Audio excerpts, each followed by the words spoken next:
Notre vie, en fait, elle reflète vraiment ce en quoi on croit, une croyance, ce qui est important pour nous.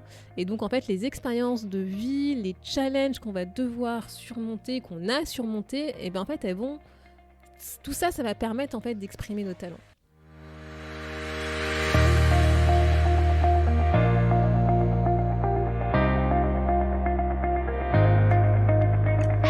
Bonjour à tous et à toutes, vous êtes sur le podcast Le quart d'heure d'Inspire Action. Moi c'est Wefa, votre coach en transformation de vie. Chaque semaine, retrouvez dans ce podcast des outils pour développer votre self-awareness, des actions à réaliser pour démarrer votre transformation, ainsi que des témoignages de personnes comme vous et moi qui ont décidé de devenir l'architecte de leur vie. Alors, installez-vous tranquillement et prenez de quoi écrire. Hello la communauté! J'espère que tu vas bien aujourd'hui et que tu es motivé à en savoir plus sur ces fameux talents qui se cachent en toi. Si jamais tu débarques directement sur cet épisode, je te conseille d'aller d'abord écouter l'épisode 26, C'est quoi un talent ? Qui introduit cette saga sur les talents pour que tu ne sois pas trop perdu sur ce que je vais dire aujourd'hui. Si tu sais déjà de quoi je vais parler dans cet épisode, c'est que j'ai réussi à mettre cette petite idée dans ta tête que tu avais plusieurs talents. Yes! Et je suis trop contente de ce premier pas.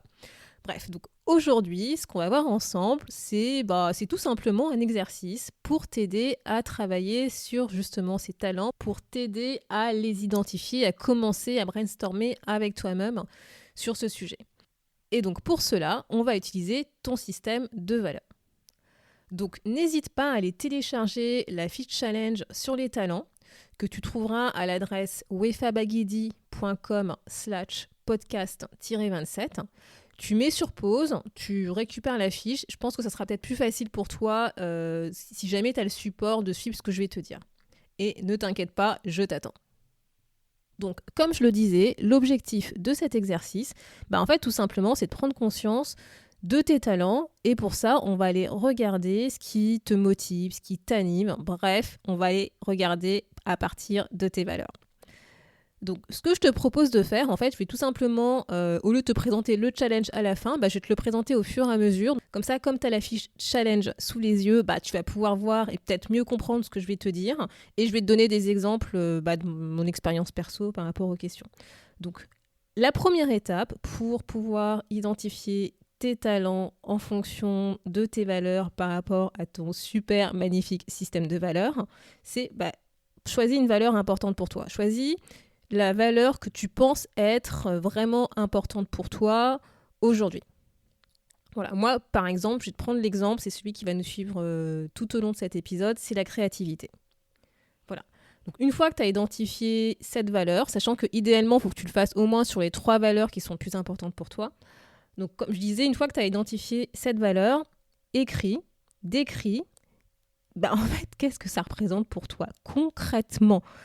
Quels sont les éléments qui te parlent quand tu penses à cette valeur ? Qu'est-ce que ça veut dire pour toi ? Pourquoi tu l'as choisi ? Faut pas rester dans le concept. Tu vois, moi, je te dis créativité. Ouais, créativité, tu peux mettre tout et n'importe quoi derrière ce mot, tu vois. Alors, pour moi, la créativité, ce que ça représente pour moi, en tout cas, c'est que c'est ma capacité, en fait, à être capable de créer des trucs. En fait, d'être capable, j'aime bien penser autrement, en fait, de trouver en fait une signification autre à que ce soit comment on peut utiliser un objet, une action, un comportement. C'est trouver une autre manière de penser, c'est de tester, c'est d'essayer des choses, c'est de faire des choses autrement, c'est de faire de nouvelles choses. J'aime bien apprendre de nouvelles choses. En fait, ça vraiment cette valeur pour moi, en tout cas, représente ma capacité d'apprendre parce que je suis curieuse. Je suis vraiment curieuse par nature. J'aime bien beaucoup. Ouais, je suis curieuse. J'aime bien découvrir plein de trucs. J'aime bien tester plein de trucs, que ce soit des activités, que ce soit des livres, que ce soit la musique. Enfin, même la musique, tu vois, par exemple, j'écoute plusieurs types de musique. J'aime bien, en fait, développer ce côté nouveauté, créer des trucs, que ce soit dans l'intellect ou le manuel. Et pendant très longtemps, en fait, j'ai rejeté en fait ce côté créativité en moi. Donc en fait, aujourd'hui, vraiment, cette valeur, elle est importante parce que je considère vraiment que c'est une partie de moi que je me reconnecte en fait avec cette partie que j'avais reniée en fait pendant longtemps. Donc voilà, tu vois, vraiment, essaye de rentrer dans le détail de qu'est-ce que représente cette valeur pour toi aujourd'hui, qu'est-ce qu'elle t'apporte. Écris-le vraiment sur le papier. Tu vas comprendre pourquoi je te demande de l'écrire, c'est important. Donc ensuite, une fois que tu as décrit ce que représente cette valeur pour toi, concrètement, s'il te plaît, donc utilise pas des mots de concept, corporate et compagnie, hein, merci. Donc je disais, une fois que tu as identifié, tu as défini ce que représentait pour toi cette valeur, tu vas indiquer 2-3 activités, que ce soit professionnelles ou personnelles, qui reflètent cette valeur. Ce sont 2-3 activités en fait, qui vont vraiment démontrer que cette valeur, que ce truc est vraiment important pour toi. C'est ce qu'on va appeler, si tu es un peu dans le monde du développement personnel, c'est ce qu'on va appeler des moments de flow, des moments où tu te sens bien, où tu es complètement aligné avec qui tu es. En fait, tu as l'impression d'être aligné avec qui tu es. Le temps, en fait, s'arrête complètement. Tu ne vois plus du tout passer le temps. C'est vraiment ce genre d'activité que je voudrais que tu identifies. Moi, par exemple, j'ai donné 2 exemples en lien avec la valeur créativité. Un exemple pro et un exemple perso. Idéalement, il faut vraiment que tu mixes les types d'exemples. Donc, le premier exemple, c'est que moi, en fait, ce qui démontre aujourd'hui ce côté créatif que j'exprime en moi, c'est notamment dans le cadre de mon activité, je suis amenée à concevoir des ateliers, je fais de la facilitation en fait d'ateliers, des workshops pour, on va dire, valider, définir des solutions informatiques. Donc tu vois, à la base, c'est pas forcément super fun, les solutions informatiques, les processus d'activité, etc., les nouvelles applications. Mais moi, en fait, ce que j'essaye de faire quand je conçois un workshop pour valider, on va dire, ce système, j'essaye vraiment de le faire de manière décalée, on va dire, en tout cas tant que je peux, ce qui est acceptable, on va dire, dans l'entreprise dans laquelle je travaille, que ce soit fun, que les gens, en fait, passent un bon moment et que ce soit pas un truc rébarbatif, qu'ils aient envie d'y assister. En fait, moi, généralement, quand je suis connue dans le petit cercle professionnel où je suis connue, quand les gens vont assister à un de mes workshops, ils savent qu'ils peuvent dire ce qu'ils veulent, que ça va pas être un truc ultra, comme je disais, rébarbatif, que ça peut être sympa. Parfois, j'essaie de le faire dans un environnement un peu décalé, sur des sièges de couleur, avec des bonbons, etc. Donc, c'est comme ça que, notamment à travers une activité que je dois faire dans le monde professionnel, que j'arrive à exprimer mon côté créatif.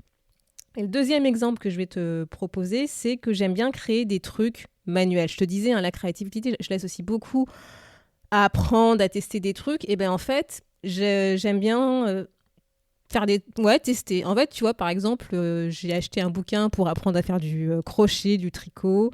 J'aime bien, en fait, tester des trucs, des activités que j'ai pas forcément eu l'occasion de faire quand j'étais plus jeune, mais qui vont plutôt utiliser, en fait, le côté manuel, en fait, de mon corps, qui vont me permettre, en fait, moi, en fait, quand je fais ça, et notamment le tricot ou le crochet, je suis vraiment concentrée parce que ça me permet déjà d'apprendre une activité que je n'ai pas l'habitude de faire. Et ça me permet aussi de voir les choses autrement, de penser autrement, en fait. Donc voilà, tu vois, c'est ce type d'activité que je voudrais que tu essayes d'identifier. Donc, une fois que tu as identifié ces types d'activités, la question suivante, c'est comment est-ce que tu t'y prends concrètement pour réaliser cette activité ? Essaye d'être le plus précis possible, essaye de décrire les étapes, de décrire les éléments qui reviennent régulièrement quand tu fais ces types d'activités.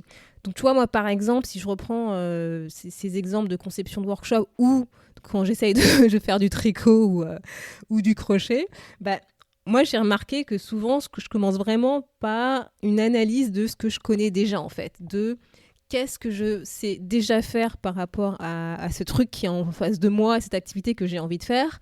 Qu'est-ce que je connais déjà ? Comment est-ce que je peux l'organiser ? Comment est-ce que je peux découper en fait cette grosse activité pour en faire des plus petites tâches ?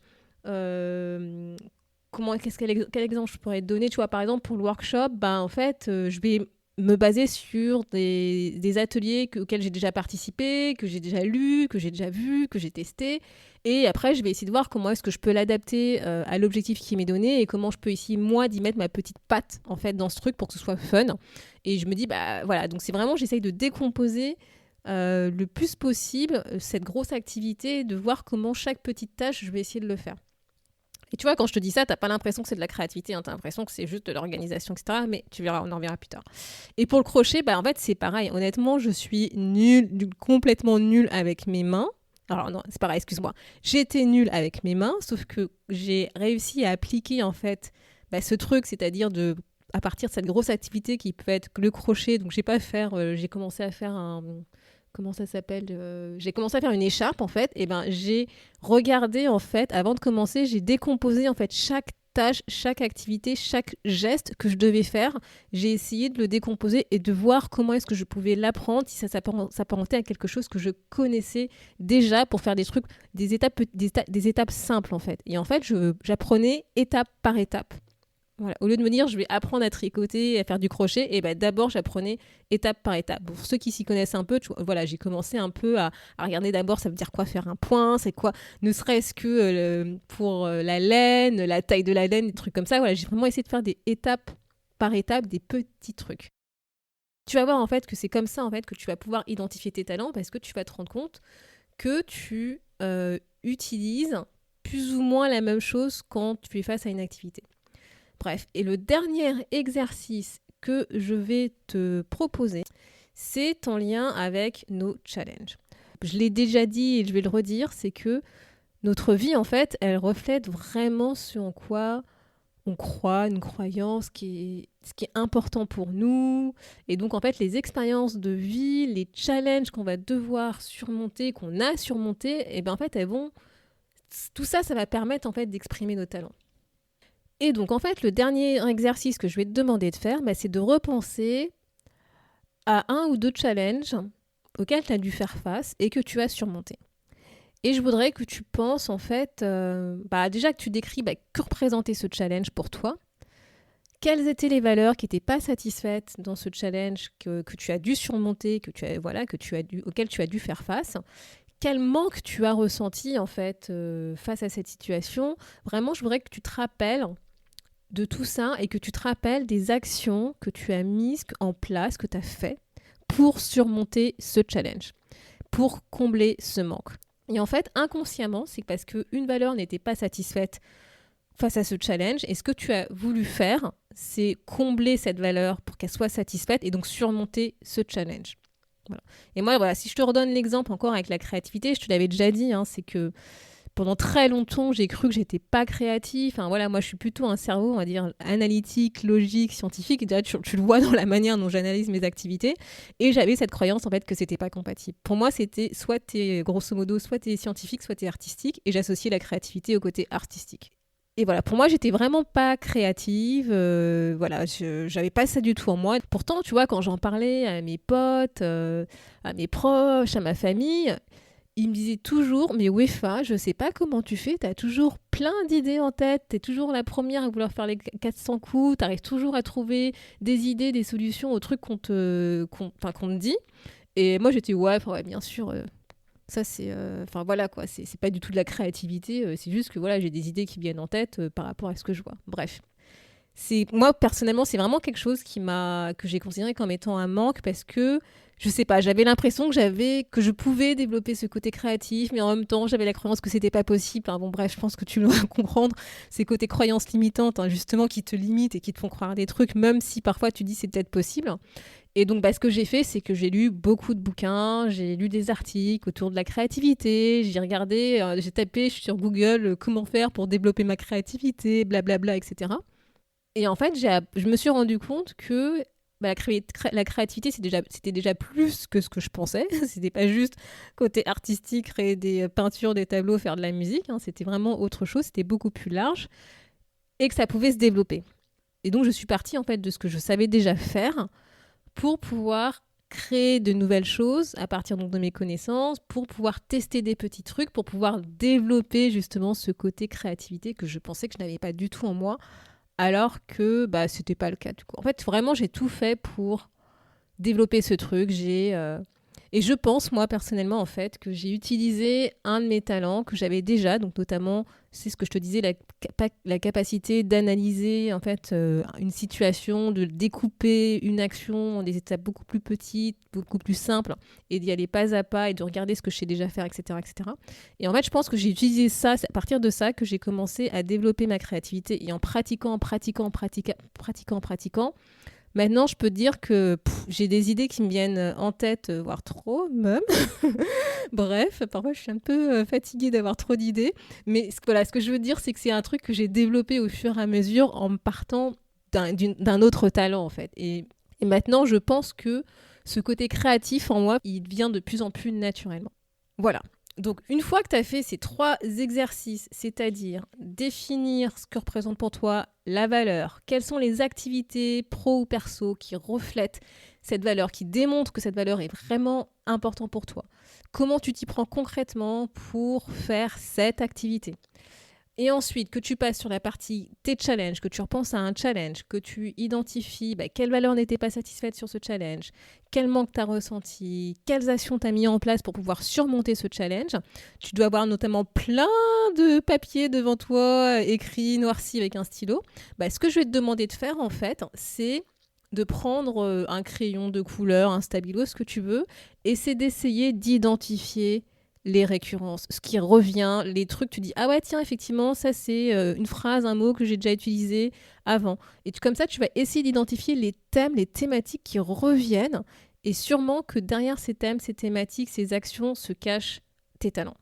N'hésite pas à te rendre à l'adresse wefabagidi.com/podcast-27 où en fait je t'explique l'exercice que je viens de te présenter dans ce podcast. Tu vas voir en fait la fiche que tu pourras télécharger. Si tu verras, ça t'explique pas à pas ce qu'il faut faire et tu pourras refaire cet exercice tranquillement dans le calme.